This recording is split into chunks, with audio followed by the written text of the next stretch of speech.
Right now, breaking news, staff changes are coming to a Madison middle school following several violent incidents over the past few months. And police have now identified the 26-year-old man found dead along a rural road yesterday near Mount Horeb. We have an update to this homicide investigation.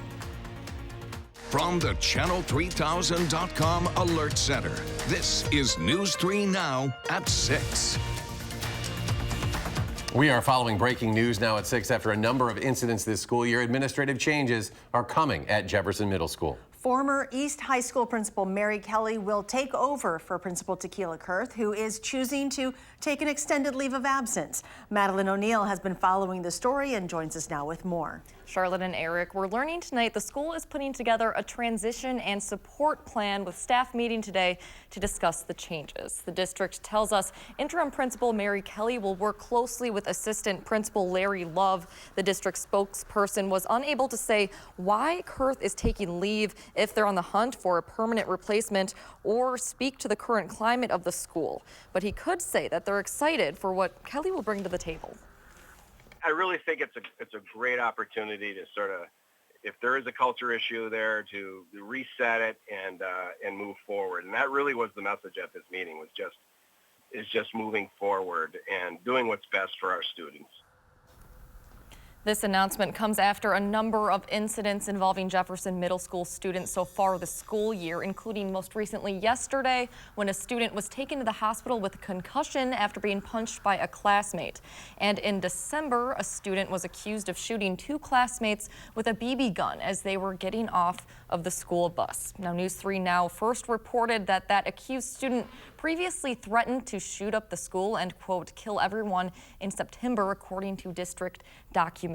In a letter sent to parents tonight, interim superintendent Dr. Jane Belmore says she recognizes recent transitions have been challenging at Jefferson, writing, "I am confident with this leadership and extra support, we will be in a better position to regain your trust that Jefferson will be a safe and welcoming school for all." A prior Jefferson parent meeting scheduled for next week to discuss safety challenges is also being delayed. It will now be held on February 6th. All right, a story we will again continue to follow. Absolutely. Maddie, thank you. The city of Racine has declared a state of emergency after damaging storms from last weekend. The shoreline is now littered with piles of dirt and broken fences. The mayor says the break wall collapsed, pushing some debris 30 feet onto the land. Around southern Wisconsin, it's been a cold one today. Meteorologist Dave Caulfield has our first alert forecast. Dave? Yeah, Charlotte, technically high temperatures today will go down in the mid-20s, but most of the day was in the single digits and teens. Right now at 10 degrees in Madison, already into the middle single digits in the Dells, and we're still at about 6 p.m. And wind chills aren't too bad right now, or at least they're not that far away from where the thermometer is suggesting, but we could be waking up feeling like 10 below zero once again as we head into tomorrow. Temperatures will be on the increase and clouds will be on the increase in advance of our next snowmaker arriving tomorrow afternoon. The commute will be impacted, the commute home, that is, for tomorrow and possibly into Saturday morning. So Doppler track quiet across southern Wisconsin right now, but if we look about 550 miles to the southwest, that is our next system on the way, already causing snow, rain, freezing rain, and sleet to portions of Texas, Oklahoma, and Kansas, and it could provide some mixed precipitation, especially as we head into early Saturday. So we'll talk about much more on this system, including why the snow totals don't tell the whole story and why you still need to pay close attention to this system in your first alert forecast in just a few minutes. All right, Dave, thank you. And as we track this next system, be sure to check out our Channel 3000 First Alert Weather and Traffic app for the latest information on the go. It's free right now in your app store. The Middleton Police Commission has chosen their new chief of police. Captain Troy Hellenbrand has been serving as the acting chief since Charles Folk's retirement last month, and now will officially take over as the full-time chief.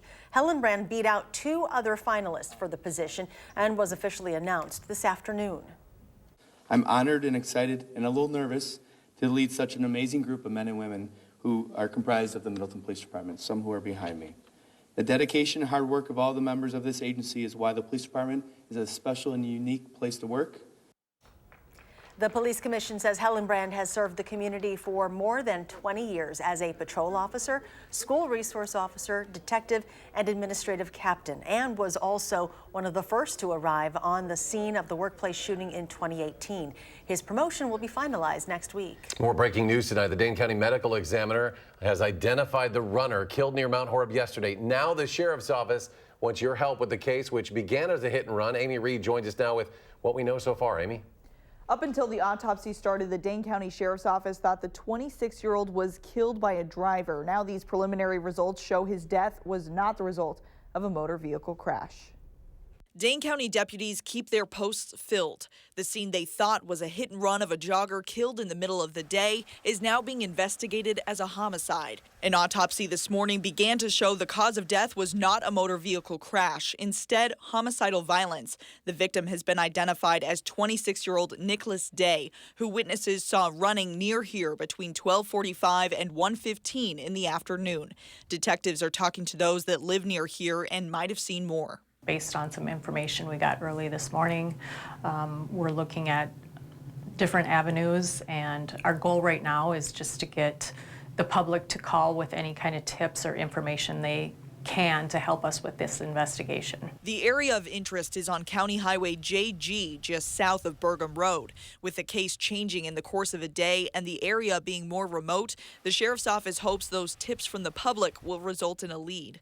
They ask anyone who might have been driving this road to Tyrol Basin, especially those who might have video, to help them piece the situation together. Even somebody that's just calling and saying, yep, I saw him running here at this time, that helps us put together a timeline. So, like I said, things that may seem insignificant might be significant to us in our investigation. The numbers to call with information are there on your screen. That's the Dane County Communications Center non-emergency line at 608-255-2345 or the Dane County Sheriff's Office tip line 608-284-6900. Again, the Sheriff's Office said any tip, no matter how small, can help bring a grieving family some answers. Police have arrested one person for OWI following a crash that severely damaged a building this afternoon in Middleton. This happened on Airport Road just after 2 o'clock. 3 people are injured in the crash and a building is heavily damaged. Police are not releasing the name of the person they arrested. The 17-year-old filing a lawsuit against the Baraboo School District is coming forward tonight. Deja Banks says the district failed to appropriately respond to allegations of sexual harassment and racial discrimination while she was going to school there. In an interview this afternoon, Banks said she felt like an outcast the entire time she was a student in the district. Every time an issue occurred, I would go and tell a principal. I would go to the office and ask to speak to a principal, and I would tell them what happened, and they told me that they would handle it, but it continued to happen, so I felt as though they weren't doing anything. Banks said she hopes this lawsuit opens the doors for better education on dealing with these types of issues so that no other student goes through what she went through.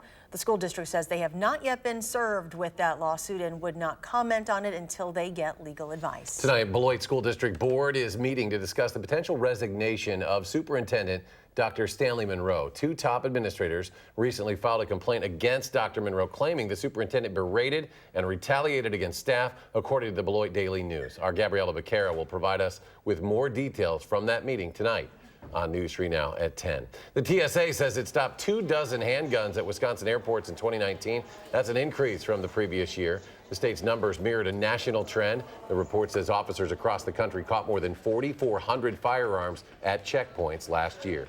The annual Dane County Salvation Army Red Kettle campaign has fallen short of its goal. According to a press release this afternoon, donations fell about $55,000 short of a $600,000 goal. The Salvation Army says they hope to make up the difference during the summer kettle campaign, which begins in July.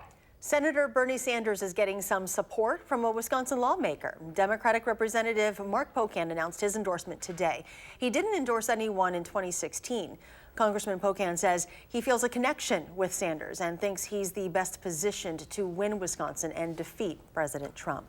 The Lake Geneva Ice Castles finally have an opening day scheduled. They are aiming for January 31st at 4 p.m. The 1.8 million pound structure is being built at a new location at the Geneva National Resort and Club. Last year, the castle was built on the Lake Geneva beach, which restricted its size.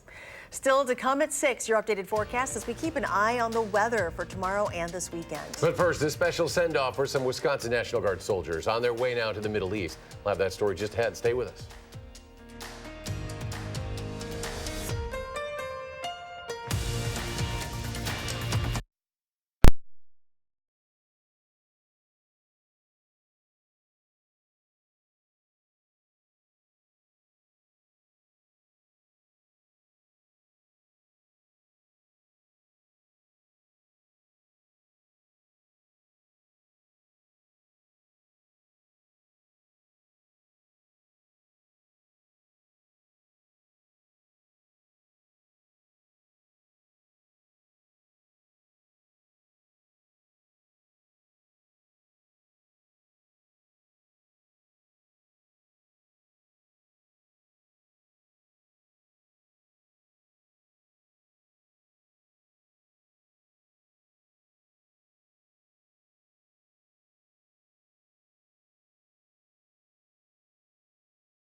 A Wisconsin-based Guard unit said its farewells to family and friends today here in Madison. The 15 soldiers who make up the Milwaukee headquartered 924th Engineering Facilities Detachment are set to deploy to the Middle East. They'll do some work on a base in Kuwait. The governor was there to mark the occasion. They'll first spend some time in Fort Bliss, Texas, training. Rock County residents are voicing their concerns over a dangerous intersection near downtown Janesville. The city decided to remove street lights at the corner of Jackson and Court Street back in 2017.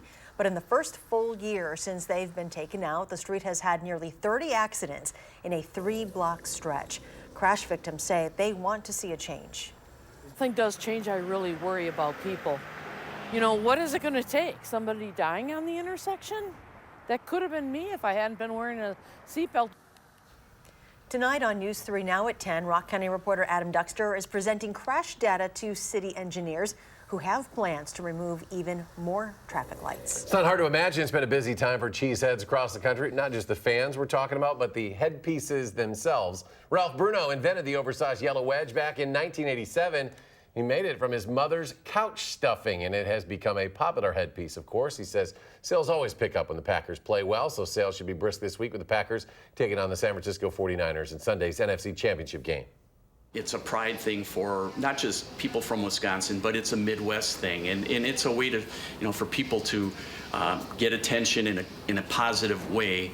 And it's always been a positive thing, despite that it was a derogatory name early on.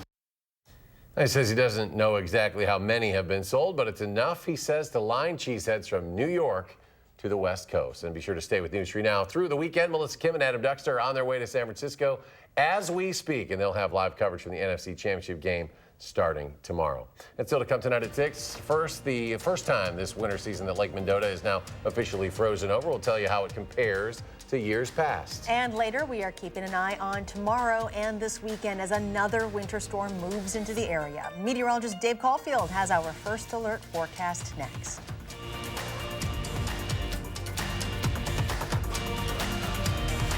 For first, fast, accurate weather updates, watch First Alert Weather.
And it's a sure sign that winter is here. The Wisconsin State Climatology Office says Lake Mendota has officially frozen. So this happened on Sunday.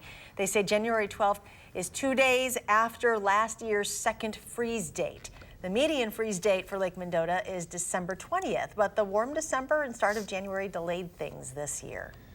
Meteorologist Dave Caulfield joining us now, and boy, really cold, and we've got something to keep an eye on the next couple of days. Yeah, so the cold weather is here now, and that sets the stage for the snow to arrive tomorrow afternoon across southern Wisconsin. We are watching this system closely right now, affecting portions of Kansas, Oklahoma, into Texas and New Mexico. We call these systems panhandle hooks because they'll form over the Rocky Mountains or even close to the West Coast, and then once they get to the panhandles of Texas and Oklahoma, they hook up and start to move in our direction, and that's exactly what's going to happen over the next 12 to 24 hours or so as that system moves into southern Wisconsin tomorrow during the mid-afternoon hours with snow and also even some freezing rain as we get to Saturday morning. So 2 alert days in the forecast for Friday and Saturday. Tomorrow and Saturday, I should say. That snow developing, as I mentioned, in the afternoon. Could have some freezing rain mixing in late. Travel impacts are likely, and we'll talk about those in a second.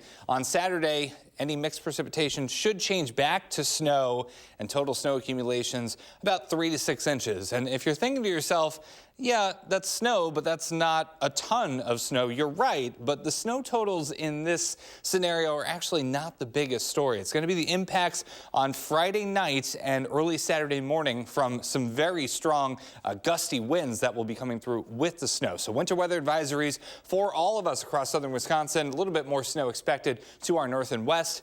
those areas are under winter storm warnings starting tomorrow. So on future track, we notice the temperatures continuing to tumble tonight. Near zero once again as we start off Friday morning with wind chills of -10 possible once again. And so we see the snow start to move in from southwest to northeast tomorrow afternoon. Note the time here, this is around 4 o'clock. I think the first snowflakes starting to get closer to Madison at that time. And we still are dealing with that snow throughout Friday night into early Saturday morning. But check this out, some freezing rain could be mixing in, especially close to the state line with that snow. And then we're still trying to determine how far north this freezing line will go. Right now, we are keeping the chance of freezing rain and maybe a little bit of rain in the forecast for early on Saturday morning as those temperatures are very, very close to that freezing mark. After that, though, any mixed precipitation will change back over to snow as temperatures crash, and then I expect that snow to wrap up by the time we get to later on Saturday afternoon. So here's your travel forecast. Really not looking at any issues for Friday morning, but by the time we get to Friday night and for the commute home, that snow moves in and the winds will really pick up. So plan extra time for that commute tomorrow. And if you are out late on Friday into early Saturday morning, travel could be very hazardous. Saturday, that wintry mix is in town, so things could still be slippery and the winds will be strong. Snow will be to the north of that line, so still some tricky travel on Saturday morning as well. So here are the forecast snow accumulations, 3 to 5 inches for most of southern Wisconsin, 5 to 6 inches a little bit farther north. So close to the state line in spots like Monroe and even into Janesville and Beloit, we're still expecting only a few inches of snow. And so if you're thinking to yourself, this system isn't one that I have to take seriously, think again, because remember, as the snow is coming down, look at our wind gusts, folks, of about 30 to 35 miles per hour. That's close to blizzard conditions. So we could see near blizzard-like conditions for a time on Friday night as that snow is coming down, and wind gusts still stay pretty strong as we head into Saturday morning. So as a result, major impacts expected Friday night into early Saturday morning for our driving, that being on the roadways themselves, and visibility issues could arise. Walking may be slippery with some freezing rain expected in some spots. Now, with not a lot of snow relatively expected with this clearing, not a major issue, but still moderate impacts expected there. 7 to 10 day forecast after that snow. The cold settles in with highs only in the teens Sunday, Monday, and Tuesday. Aaron Rodgers' favorite target wasn't always Aaron Rodgers' favorite target. The evolution of number 17 coming up in sports.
We kick off NFC Championship game coverage from San Francisco tomorrow with Melissa Kim and Adam Duxter. The Packers square off with the 49ers Sunday at 5:40 on Fox. Now, one of the biggest reasons why the Packers are where they are, receiver Davante Adams. Now, he was the best player on the field in Sunday's win against the Seahawks, but it wasn't always that way. He had to wait behind Jordy Nelson and Randall Cobb. Now, Adams says he learned about the unspoken communication with Aaron Rodgers that makes Packers receivers so successful.